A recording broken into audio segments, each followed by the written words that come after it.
Goals to maintain patient comfort, to make patient comfort, patient సేఫ్టీని maintain చేయడం కోసం use చేస్తాము.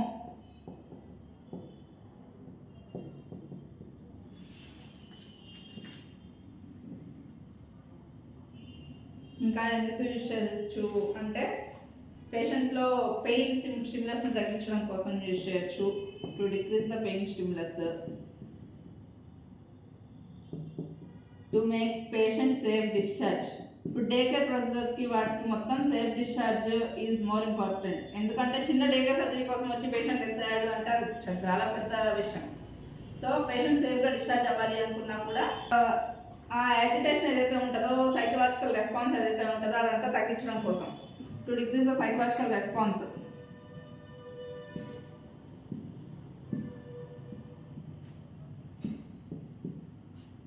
గోల్స్ అయిపోయిన తర్వాత అసలు పేషెంట్ ఎవరెవరికి నువ్వు మ్యాక్ యూజ్ చేసుకోవచ్చు అంటే ఇప్పుడు సర్జన్స్ కూడా షార్ట్ చేయండి అంటారు కానీ మ్యాక్ అని ఎవరు అనట్లేదు కదా మేడం. ఇది అప్డేటెడ్ వర్షన్. ఈ అప్డేటెడ్ వర్షన్ సర్జన్స్కి అవసరం లేదు. ఎందుకంటే వాళ్ళకి ఎప్పటి నుంచో వాళ్ళు వింటున్న పదాలు, వాళ్ళు నేర్చుకున్నప్పుడు, వాళ్ళు చదువుకున్నప్పుడు వింటున్న పదాలు షార్ట్ చేయ పదాలు. రొటీన్గా మనం కూడా ఓటీల్లో వాడే పదాలు షార్ట్ రెడీ చేయండి అని చెప్తాం మన టెక్నీషియన్కి అయినా ఎవరికైనా. కాకపోతే మనకి చదువుకోవడం కోసం బుక్ వర్షన్ అయితే దాని పేరు మ్యాక్గా మార్చారు ఇప్పుడు. సో ఇప్పుడు మ్యాక్ అడ్వాంటేజెస్ అసలు ఎవరి కోసం అంటే ఎందుకు మ్యాక్ ఎందుకు వచ్చింది? షార్ట్ అందరికీ ట్యూబ్లో వేసేసుకొని పేషెంట్ని హ్యాపీగా రిలాక్స్గా పడుకోబెట్టేయచ్చు కదా మనం. ఎందుకు అసలు అంటే మ్యాక్ అదే షార్ట్ చేయించుకునే టైం మొత్తం నువ్వు పేషెంట్ సైడ్ ఖచ్చితంగా ఉండాలి. నీకు హ్యాండ్స్ ఫ్రీ కానీ ఇలాంటిది ఏది ఉండదు. You need to be at the patient head side అంతే. నీకు అసలు పక్కకి వెళ్ళే ఆప్షన్ కూడా ఉండదు. అదే ఒకసారి నువ్వు ట్యూబ్ వేసేసుకున్నావు అంటే యూ కెన్ ఫ్రీ, నువ్వు ఎక్కడైనా ఉండొచ్చు. ఖచ్చితంగా patient bed side head side ఉండాల్సిన అవసరం అంత నీడ్ అయితే ఉండదు. సో అది నీకు కంఫర్ట్ అంటే అనస్థిషియా అందరికీ జిఏ కంఫర్ట్. అలాంటప్పుడు అది ఇచ్చుకోవచ్చు కదా. Why should you use MAC? అంటే ఇప్పుడు షార్ట్ జిఏకి మ్యాక్కి డిఫరెన్స్ ఏమైనా ఉందంటారా? సేమ్ అదే వర్షన్ని మ్యాక్ అన్నారు అంతేనా? సేమ్ అదే వర్షన్ని మ్యాక్ అన్నారు అంతే. దీనివల్ల అడ్వాంటేజెస్ ఏంటంటే పేషెంట్ ఓన్ ఎయిర్వేని మెయింటైన్ చేసుకుంటాడు. వాళ్ళ ఓన్ బ్రెత్స్ వాళ్ళకు ఉంటాయి. సో ఎటువంటి పరిస్థితుల్లో నువ్వు పెయిన్ స్టిమ్యులస్ ఇచ్చినా కూడా పేషెంట్కి ఎక్స్ట్రా రెస్పాన్స్ రావడం కానీ అలాంటిదంతా ఏమి ఉండదు. డిలేడ్ ఎక్స్ట్యుబేషన్ ఇలాంటి టెన్షన్స్ ఏవి మనకు కూడా ఉండవు. సో ఓన్ ఎయిర్వే మెయింటైన్ చేసుకుంటా ఉన్నంతసేపు మనం జస్ట్ ఓటు సపోర్ట్ చేసుకుంటే సరిపోద్ది. అంతకుమించి ఎక్కువ డ్రగ్స్ నీడెడ్ అంత నీడెంతా ఏమి ఉండదు. ఇప్పుడు మజిల్ రిలాక్సెంట్ ఇవ్వట్లేదు కదా, పెయిన్ మరి ఎలా? ఓపియాయిడ్స్ ఇస్తున్నాం కదా మనం, ఎనర్జీస్ కూడా మెయింటైన్ చేస్తున్నాం కదా. దాంతోపాటు ట్రెమడాల్ మిక్స్ చేసుకొని ఫ్లూయిడ్లో 100 ml ఉన్నప్పుడు ట్రెమడాల్ యూజ్ చేసుకోవడం కానీ, లేకపోతే నార్ఫిన్ యూజ్ చేయడం కానీ ఏదైనా యూజ్ చేసుకోవచ్చు. నెక్స్ట్ పేషెంట్ కాన్షియస్ సెడేషన్లోనే ఉంటారు. కాన్షియస్ సెడేషన్ అంటే కాన్షియస్గా ఉంటాడు కానీ సెడేషన్లో ఉంటాడు. Patient is responding to your obeying commands. అంటే patient is responding to your verbal commands కానీ, నువ్వు టచ్ చేసినప్పుడు కానీ పేషెంట్ ఎలా ఉంది నీకు అంటే హీ విల్ బీ కంఫర్టబుల్. అంటే అతన్ని నీకు మానిటర్లో రెస్పాన్స్ ఏది కనిపించదు. ఇప్పుడు పేషెంట్ పెయిన్ ఫీల్ అవుతున్నాడని కానీ, లేకపోతే అప్పుడు హార్ట్ రేట్ పెరగడం, బీపీ పెరగడం ఇలాంటి రెస్పాన్స్ అంతా నీకు ఏది కనిపించదు. పేషెంట్ విల్ అండర్ కంప్లీట్ సెడేషన్లోనే ఉంటారు. But when ever you want to ask him he can respond. నీకు బాగానే ఉందా అంటే ఓకే ఐఎమ్ అని చెప్పగలరు. If not verbal but he can show with his fingers. Muscle relaxation ఇవ్వట్లేదు కాబట్టి హీ కెన్ మూవ్. అంటే దీంట్లో రెస్పిరేటరీ అరెస్ట్ ఉండదా? రాదు రాదు రాదు. వాళ్ళ ఓన్ బ్రీతింగ్ ఉన్నంత వరకు వాళ్ళకి రెస్పిరేటరీ అరెస్ట్ ఎందుకు వస్తుంది? ఇంకా ఇప్పుడు మనం షెడేషన్లో ఓవర్ డోస్ ఇవ్వడం, ఓవర్ డోస్ ఇస్తే అది ఎవరికైనా అవుతుంది. నువ్వు జిఏలో ఇచ్చినా రెస్పిరేటరీ అరెస్ట్ వస్తుంది ఓవర్ డోస్ ఇస్తే. అంటే జిఏలో అంటే మనం ట్యూబ్ వేస్తాం కదా, ట్యూబ్ వేసినంత మాత్రాన వాళ్ళ ఓన్ బ్రీతింగ్ ఎంతసేపు స్టార్ట్ అవ్వకపోతే అప్పుడు నువ్వు వెంటిలేటర్ షిఫ్ట్ చేసుకొని పెట్టుకోవద్దా? కేసు అయిపోయింది, పేషెంట్కి రెస్పిరేటరీ అరెస్ట్ వచ్చింది, నెక్స్ట్ బ్రెయిన్ నుంచి స్టిమ్యులస్ అంతసేపు రావట్లేదు, అప్పుడు డిలేడ్ ఎక్స్ట్యుబేషన్ జరుగుతుంది. అంతసేపు నువ్వు ఓటీ చార్టెస్ మొత్తం వేస్ట్ కదా. అది దానికోసం నువ్వు వెంటిలేటర్ షిఫ్ట్ చేసుకోవాల్సి ఉంటుంది. అలా వెంటిలేటర్ షిఫ్ట్ చేసుకున్నప్పుడు ఎవరికి లాస్? అంటే దీంట్లో CO2 నార్కోస్లోకి వెళ్ళడం కానీ CO2 ఇంక్రీజ్ దగ్గర ఏబుల్ టు రెస్పైర్. వాళ్ళ ఓన్ ఎయిర్వేని వాళ్ళే మెయింటైన్ చేసుకుంటారు. అంటే వాళ్ళ బ్రీతింగ్ వాళ్ళు మెయింటైన్ చేసుకుంటారు, వాళ్ళ ఎక్స్ప్రెషన్ వాళ్ళే చేసుకుంటారు. CO2 నార్మల్స్లోకి ఎలా వెళ్తారు? వాళ్ళ ఓన్ ఎయిర్వే వాళ్ళు మెయింటైన్ చేసుకున్నంత వరకు వాళ్ళకి ఆస్పిరేషన్ రిస్క్ ఉండదు. ఓకే. సేమ్ అలాగే అంటే వాళ్ళకి స్పిల్ అవుట్ చేయమంటే స్పిల్ అవుట్ చేయగలరు. ఓకే. అలాగా. నెక్స్ట్ ఓన్ ఎయిర్వేని మెయింటైన్ చేసుకోవడం, కాన్షియస్ సెడేషన్ మెయింటైన్ చేసుకోవడం, ఇంకేం అడ్వాంటేజెస్? ఇప్పుడు కార్డియాక్ పేషెంట్స్కి కానీ లేకపోతే ఇంతకుముందు ఎప్పుడైనా ఓల్డ్ ఏజ్ పేషెంట్స్కి కానీ ఇలాంటి వాళ్ళందరికీ మనకేమనుకుంటాము, ఎక్స్ట్యూబేట్ చేయలేము అనే రిస్క్ ఉంటుంది చాలా వరకు. పేషెంట్ బయటకు వస్తాడో లేదో, ఏంటి పరిస్థితి, అందుకని అలాంటి వాళ్ళకి మనం లో స్పైనల్ ప్రిఫర్ చేస్తాం. కానీ if in case lower limb అయితే, అదే if in case upper limb కానీ థొరాక్స్ సర్జరీస్ కానీ అయితే మాత్రం నువ్వు మ్యాక్ ఇచ్చుకోవడం 100% బెస్ట్ చాయిస్. అంటే సర్జన్ కంఫర్ట్ ఉండదు కదా. సర్జన్కి ఫేస్ అయితేనే మనం మాస్క్ పెట్టుకుంటాం కాబట్టి కంఫర్ట్ ఉండదు. For chest and upper limb సర్జరీస్కి సర్జన్ కంఫర్ట్కి ఏం ప్రాబ్లం? అంటే వాళ్ళు సరిగ్గా రిలాక్సేషన్ లేదు, పేషెంట్ డిస్కంఫర్టింగ్ ఉంది, కదులుతున్నారు, దానికి తగ్గట్టు నువ్వు డోసెస్ మానిటర్ చేసుకుంటూ ఉండాలి. ఓకే. ఆ డోసులు కూడా చెప్తారు కదా. కార్డియాక్ పేషెంట్స్కి ఓల్డ్ ఏజ్ వాళ్ళకి అడ్వాంటేజ్ ఇది. అందుకే ట్యూబ్ వేయలేదు కాబట్టి వాళ్ళ ఓన్ బ్రీతింగ్ వాళ్ళు మెయింటైన్ చేసుకుంటారు కాబట్టి అంత రిస్క్ ఉండదు. ఓకే. ఖచ్చితంగా డిలేడ్ ఎక్స్ట్యూబేషన్ అయింది, అసలు ఎక్స్ట్యూబేట్ అవుతారా లేదా అన్న రిస్క్, వెంటిలేటర్ మీద నుంచి బయటకు వస్తారా లేదా అన్న రిస్క్, ఇదంతా ఏది ఉండదు. వాళ్ళ ఓన్ ఎయిర్వే వాళ్ళు మెయింటైన్ చేసుకుంటారు కాబట్టి మనకి రిస్క్ ఉండదు వాళ్ళతోటి. Okay. Next patient safe discharge. Day care procedures అన్నిటికీ MAC is the best choice అనుకున్నాం కదా ఇందాక. ఎందుకు అంటే ఆ రోజు ఇప్పుడు యూజువల్లీ లైపోమా బ్యాక్ ఉంటుంది, అలాంటి కండిషన్స్లో పెద్ద లైపోమా కేసెస్ ఉంటాయి. ఓన్లీ లోకల్ మాత్రమే వాళ్ళకి సరిపోదు, బాగా డెప్త్ ఇన్వాల్వ్ అయి ఉంటుంది. లేకపోతే సెవెసిస్టులు కానీ కార్బంకులు కానీ ఇలాంటివి ఏవైనా సరే అవన్నీ చేసుకుంటారు. అవి సేఫ్ డిశ్చార్జ్ అంటే వాళ్ళని ఆ రోజు ఎక్స్ట్యూబేట్ వాళ్ళని ఆ రోజు డిశ్చార్జ్ చేసేసుకోవచ్చు డే కేర్ ప్రొసీజర్స్ కాబట్టి. కాకపోతే వాళ్ళు ఇఫ్ ఇన్ కేస్ వాళ్ళకి ఏమైనా థైరాయిడ్ ప్రాబ్లం ఉండడం వల్ల ఇంకా వేరే కాజెస్ వల్ల డిలేడ్ ఎక్స్ట్యూబేషన్ జరిగి వాళ్ళకి నువ్వు ఇంటిబేట్ చేసుకొని డిలేడ్ ఎక్స్ట్యూబేషన్ జరిగితే they need to stay for at least 1 day or 2 days. ఆ రిస్క్ అంతా అసలు పేషెంట్కి వద్దు. ఇది జస్ట్ 2 hours NVM కంటిన్యూ చేసుకొని దాని తర్వాత 4 hours NVM పెట్టుకొని patient can be safe discharge. ఆ రోజు హ్యాపీగా ఇంటికి వెళ్ళిపోవచ్చు. డే కేర్ పొజిషన్లో ఇది బెస్ట్. నెక్స్ట్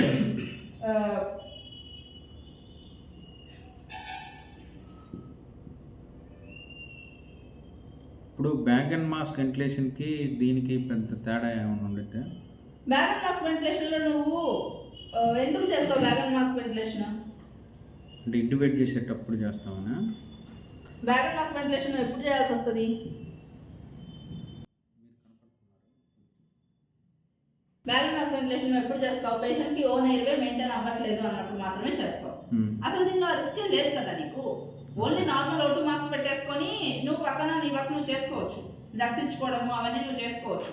ఖచ్చితంగా నీ వెయిన్ సర్క్యూట్ కానీ మాస్క్ కానీ పెట్టుకొని యాంబుబెండ్ పెట్టుకొని మాత్రమే చేసుకోవాల్సిన ప్రొసీజర్ కాదు. Normal O2 mask, Hamilton mask, normal O2 Hudson mask పెట్టేసుకొని నువ్వు దాని వర్క్ కంటిన్యూ చేసుకోవచ్చు. అదే నువ్వు అనే బ్యాగ్ అండ్ మాస్క్ చేయాలి అంటే నీకేం కావాలి? యాంబు అన్న కావాలి, లేకపోతే పేషెంట్ నార్మల్ RBS మాస్క్లు కానీ లేకపోతే ఏదైనా ఆ మాస్క్స్ కానీ పెట్టుకొని నువ్వు వెంటిలేట్ చేయాలి. ఎప్పుడు చేస్తావు అది? మదర్ రిలాక్సెంట్ ఇచ్చినప్పుడు. అసలు ఇక్కడ మదర్ రిలాక్సెంట్ అనే ఆప్షన్ లేనప్పుడు నువ్వు బ్యాగ్ అండ్ మాస్క్ ఎందుకు చేయాలి? అది వేరు ఇది వేరు. బ్యాగ్ అండ్ మాస్క్ ఎప్పుడు చేస్తావు అంటే పేషెంట్ బ్రీతింగ్ లేదు అన్న పక్షాన్ని మాత్రమే నువ్వు బ్యాగ్ అండ్ మాస్క్ చేసుకోవాలి. ఇక్కడ పేషెంట్ ఓన్ బ్రీతింగ్ మెయింటైన్ చేసుకున్నంత వరకు నీకు బ్యాగ్ అండ్ మాస్క్ అవసరం లేదు. Next to prevent unpleasant perioperative events. అంటే మనం అన్ప్లెజెంట్ పెరిఆపరేటివ్ ఈవెంట్స్ అంటే ఇప్పుడు పేషెంట్ సడన్గా హైపోలోకి వెళ్ళిపోవడం, బ్లీడింగ్ అయిపోతే సడన్గా హైపోలోకి వెళ్ళిపోవడం, బ్లీడింగ్ లేకపోతే హై స్పైన్లో వచ్చినప్పుడు మనకు CPR చేయడం, ఇలాంటి ఈవెంట్స్ అన్ని దీనిలో చాలా చాలా రేర్గా కనిపిస్తాయి. ఎందుకంటే నువ్వు అన్ని మెయింటెనెన్స్ డోసుల్లో మాత్రమే ఇచ్చుకుంటా వెళ్తావు. ఫస్ట్ లోడింగ్ డోస్ మాత్రం ఇస్తావు, దాని తర్వాత అన్ని మెయింటెనెన్స్ డోసెస్లో ప్రతి 5 minutes ఒకసారి 10 minutes ఒకసారి పేషెంట్ వెయిట్ని బట్టి అలా చూసుకొని మానిటర్గా చేసుకుంటూ మెయింటెనెన్స్ డోసులు మాత్రమే ఇస్తావు. Whenever if BP is raised or heart rate is raised అలాంటి కండిషన్స్లో మాత్రమే దాన్ని బట్టి నువ్వు డోసులు మానిటర్ చేసుకుంటూ ఇచ్చుకుంటావు. అదే ఇప్పుడు సడన్గా స్పైన్ ఇచ్చినప్పుడు ఏమైంది, సడన్గా హై స్పైన్ వచ్చింది, సిపిఆర్ చేసుకోవాలి, అలాంటి రిస్క్ అనేది అసలు దీనిలో ఉండదు. ఓకే. నెక్స్ట్ డిలేడ్ ఎక్స్టిబేషన్, ఇందాక అనుకున్నాం మనం ట్యూబ్ వేస్తే ఒకవేళ డిలేడ్ ఎక్స్టిబేషన్ జరగడం కానీ లేకపోతే ఏదైనా సడన్గా కార్డియాక్ అరెస్ట్ జరగడం కానీ ట్యూబ్ వేసే టైంలో కార్డియాక్ పేషెంట్స్కి ఆ స్ట్రెస్ని తీసుకోలేక కూడా వాళ్ళు కార్డియాక్ అరెస్ట్ అయ్యే రిస్క్ ఉంటుంది ఆన్ టైంలో. ఆ రిస్క్ కానీ అలాంటివి ఏవి దీనిలో ఉండవు. ఇంట్రా ఆఫ్గా జరిగేటప్పుడు కూడా పేషెంట్కి అంత దీనంత కంఫర్ట్ జిఏలో కూడా ఉండదు. సర్జన్కి కంఫర్ట్ జిఏ ఎప్పుడు మదర్ రిలాక్సేషన్ ఇస్తావు కాబట్టి, కానీ పేషెంట్కి ఇదే కంఫర్ట్. పేషెంట్ పూర్తిగా అండర్ అవ్వకుండా ఉండాలంటే మనం ఇచ్చే మెయింటెనెన్స్ డోసెస్ ఒకసారి చెప్పండి మేడం. ఫస్ట్ మెయింటెనెన్స్ డోసులు తెలియాలంటే నీకు లోడింగ్ డోసులు కూడా తెలియాలి. ఓకే, రెండు చెప్పండి. ఫస్ట్ నువ్వు ప్రీ మెడికేషన్ అంటాం దాన్ని. మెడికేషన్ కింద ఏమేమి డ్రగ్స్ ఇస్తాము మనకు తెలిసి గ్లైకో, జోఫరు, మెడజోలం, గ్లైకోపైరలేట్ అంటాం. గ్లైకోపైరలేట్ ఎందుకు ఇస్తాము? Prevent secretions, to decrease secretions. ఇక్కడ కూడా పేషెంట్ ఓన్ ఎయిర్వే మెయింటైన్ చేస్తున్నా కూడా ఊరికే సెలైవా సెక్రెట్ అవుతున్నా కానీ లేకపోతే అది కంటిన్యూగా వాళ్ళైనా మిగుతూ ఉండాలి కాబట్టి అది కూడా ఎందుకు ఆ రిస్క్ అయిన పేషెంట్కి కొంచెం డిస్కంఫర్ట్గానే ఉంటుంది కదా. కంప్లీట్గా సెక్రెషన్స్ అనేవి వస్తూనే ఉంటే వాళ్ళు యాస్పిరేట్ చేయకుండా, యాస్పిరేట్ అయితే అవ్వదు వాళ్ళ ఓన్ ఎయిర్వే మెయింటైన్ అవుతున్నంత వరకు, but why should you have to take that risk. అందుకని సెక్రెషన్స్ అయితే ఖచ్చితంగా తగ్గించాలి. ఎందుకు అంటే ఎందుకంటే యాస్పిరేట్ అవ్వకుండా మనం ఇండ్యూసింగ్ ఏజెంట్స్ ఏవైతే ఇస్తున్నామో అవి ఏం చేస్తాయంటే అవి sialogogue action, it will increase the secretions. Okay. దాన్ని ప్రివెంట్ చేయడం కోసం మనం ఫస్ట్ ప్రివెంటికేషన్లో ఖచ్చితంగా గ్లైకో అనేది you need to add. Okay. దాంతోపాటు midazolam belongs to which group drug? ఇది బెంజిన్ ఇందాక చెప్పారు కదా మేడం. బెంజోడయాస్పిన్. ఇది షార్ట్ యాక్టింగ్ కాబట్టి మిడజోలం మిక్స్ చేస్తాం. యూజువల్లీ ఎంత డోస్లో మిక్స్ చేస్తాం? 1 mg, మ్యాక్సిమం 2 mg.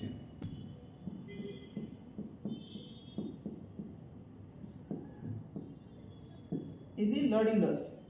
అంటే యూజువల్లీ మిడజోలం నువ్వు రిపీట్ చేసుకోవాల్సినంత మ్యాండేటరీ అయితే అవ్వదు, మనం తర్వాత ఇంజెక్షన్ ఏజెంట్స్ యూజ్ చేస్తాం కాబట్టి.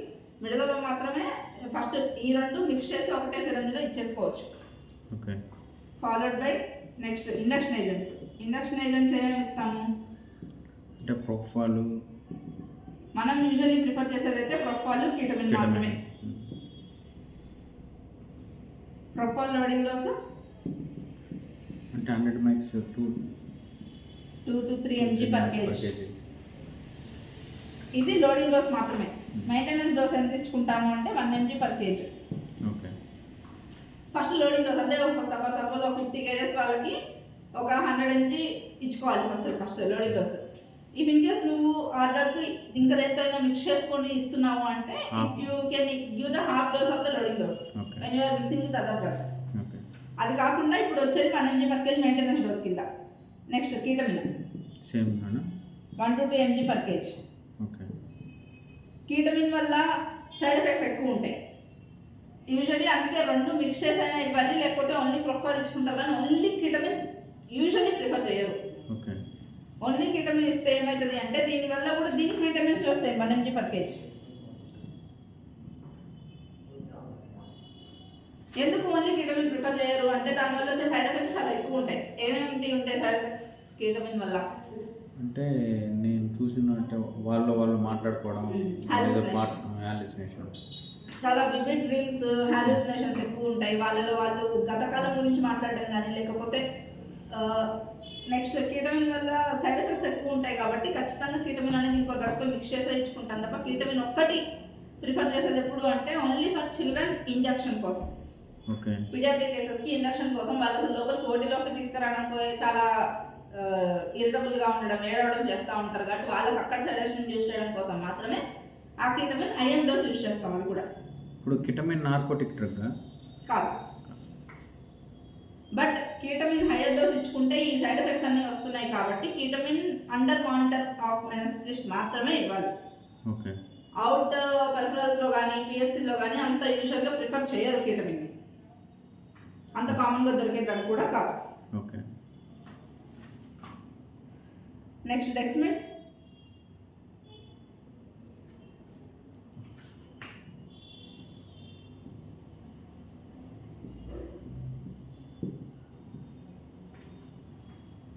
లోడింగ్ డోస్ అంటే మనం చూసిన 100 మైక్స్ 200 మైక్స్ ఉంటుంది. అది డోస్, దాని డోసేజ్ ఒక ఎంఎల్లో ఎంత ఉంటుంది అని చెప్పి.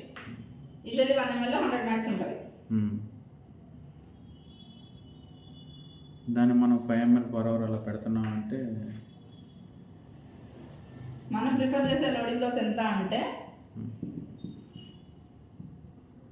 1 mic per kg.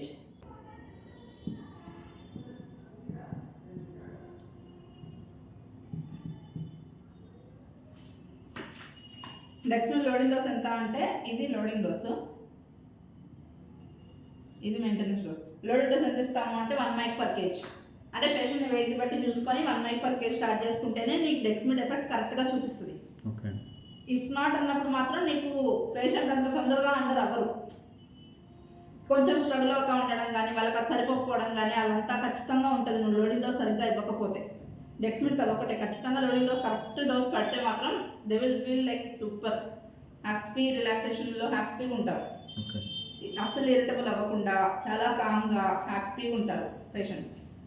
Maintenance dose వచ్చి 0.2 to 0.5 mics per kg. దీని కాంట్రా ఇండికేషన్స్ ఏంటి? వెనర్ పేషెంట్ ఈజ్ ఇన్ హైపోటెన్షన్లో ఉన్నప్పుడు నువ్వు డెక్స్మెడ్ ప్రిఫర్ చేయకూడదు. బ్రాడికార్డియాలో ఉన్నప్పుడు డెక్స్మెడ్ ప్రిఫర్ చేయకూడదు. డెక్స్మెడ్ వల్ల ఏంటంటే పేషెంట్ కాన్షియస్ సెడేషన్లో మెయింటైన్ అవుతారు కానీ వాళ్ళకి హిమోడైనమిక్ ఎఫెక్ట్స్ చాలా ఎక్కువ తొందరగా వస్తాయి.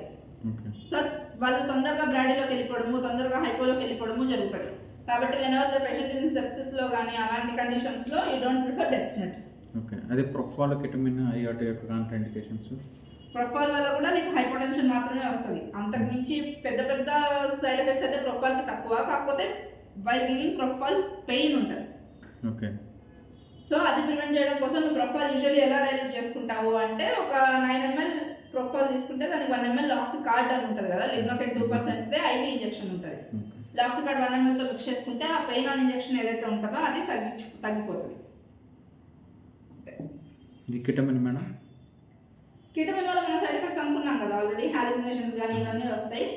అంటే కెటమిన్ కాంట్రా ఇండికేషన్ న్యూరో కేసెస్కి, ఇంకా ఐఓపి పెరుగుతుంది, intra ocular pressure, intracranial pressure, ICP పెరుగుతుంది. కార్డియాక్ కేసెస్కి కూడా నాట్ ప్రిఫర్డ్ కెటమిన్. ఓకే. అంటే హిమోడైనమిక్ ఎఫెక్ట్స్ ఆల్టర్ ఎక్కువ అవ్వవు. కాకపోయినా కూడా కార్డియాక్ పేషెంట్స్కి ఎందుకు ఇవ్వము అంటే వాసో కన్స్ట్రక్షన్ ఎఫెక్ట్ ఎక్కువ ఉంటుంది. అన్ని ప్రతి కార్డియాక్ కేసెస్కి కాంట్రా ఇండికేటెడ్, న్యూరో కేసెస్కి contraindicated. So ketamine is contraindicated in neuro cases, glaucoma కేసెస్కి కానీ ఇలాంటి వాటన్నిటిలో కాంట్రా ఇండికేటెడ్. నాకు ఒక డౌట్ మేడం, ఇప్పుడు జిఐ ఇచ్చేటప్పుడు పేషెంట్ ఐపోలో ఉన్నారనుకోండి మీరు అన్నట్టు ట్రామా కేసులలో, అప్పుడు ఏది ఇంజెక్షన్ ఏజెంట్గా యూజ్ చేయొచ్చు? Etomidate. Okay. If in case neuro కాకుండా, న్యూరో ప్రాబ్లం లేకుండా పేషెంట్ ఇంకెక్కడైనా ఇంట్లో అబ్డామినల్ బ్లీడింగ్ కానీ ఇంకెక్కడైనా బ్లీడింగ్ వల్ల పేషెంట్కి హైపో ఉంటే అప్పుడు కెటమిన్ ఇచ్చుకోవచ్చు. Okay. Only neuro cases and cardiac కేసెస్లో etomidate is the cardiac stable drug. ఉంటాయి పీడియాట్రిక్లో సీజర్స్ కేసులో వాటికి ఇవ్వకూడదు, మెడజోలమే ఇచ్చుకోవాలి వాటికి. ఓకే. ఇఫ్ ఇన్ కేస్ నీకు లోడింగ్ డోస్తో పాటు మెయింటెనెన్స్ డోస్ కూడా పెట్టుకోవచ్చు, మెడజోలం ఇన్ఫ్యూషన్ స్టార్ట్ చేసుకోవచ్చు. అంటే మనకి ఇప్పుడు ఈ కన్వర్షన్స్ కేసుల్లో థయోని బాగా యూజ్ చేసుకోవచ్చు అని అంటారు, అది నిజమేనా? థయోపెంటాన్ సోడియం అనేది ఒక స్పెసిఫిక్ ప్రాపర్టీ ఉంటుంది, దానికి యాంటీ కన్వర్షన్ ప్రాపర్టీ కూడా ఉంటుంది. It will suppress the seizure induction agent, induction కెపాసిటీని సప్రెస్ చేస్తుంది థయోపెంటాన్ సోడియం అనేది. ఇప్పుడు ఇండక్షన్ ఏజెన్సీలో మీరు ఓన్లీ మ్యాక్లో ప్రొఫైల్ కెటమిన్ ఎందుకు చెప్తున్నారు? థయోపెంటైన్ కూడా చెప్పొచ్చు కదా. థయోపెంటాన్ చెప్పొచ్చు. థయోపెంటాన్ వల్ల ఒకే ఒక ప్రాబ్లం, రెస్పిరేటరీ సప్రెషన్ వచ్చే ఛాన్స్ ఎక్కువ ఉంటుంది. ఓకే. వాళ్ళ ఓన్ ఎయిర్వేని వాళ్ళు తొందరగా మెయింటైన్ చేసుకోలేరు థయోపెంటాన్ వల్ల. ఓకే. అది ఒక్కదాని ప్రాబ్లం ఉంది కాబట్టి థయోపెంటాన్ యూజువల్లీ మ్యాక్లో ప్రిఫర్ చేయట్లేదు. ఇటామిడేట్ అంటావా? ఇటామిడేట్ అసలు ఇటామిడేట్కి ప్రొఫైల్కి చేంజ్ పెద్ద ఎక్కువ వేరియేషన్ ఏమి ఉండదు. కాకపోతే ఇటామిడేట్ వల్ల హైపో అనేది తక్కువ వస్తుంది కంపేర్ టు ప్రొఫైల్. ఓకే. కాబట్టి ఇటామిడేట్ కూడా మనం ఇఫ్ ఇన్ కేస్ కార్డియాక్ పేషెంట్లు, రీసెంట్గా సిఏబీ జాయిన్ పేషెంట్లు కానీ లేకపోతే ఎంఐ వచ్చిన పేషెంట్స్ కానీ వాళ్ళకి ఎక్కువ హిమోడైనమిక్ వేరియేషన్ క్రియేట్ చేయకూడదు. కాబట్టి వాళ్ళలో ప్రొఫాల్ బదులు ఇటామిడేట్ యూజ్ చేసుకోవచ్చు.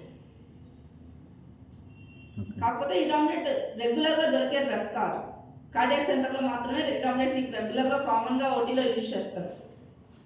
Okay so finally MAC is preferred if possible. Thank you madam.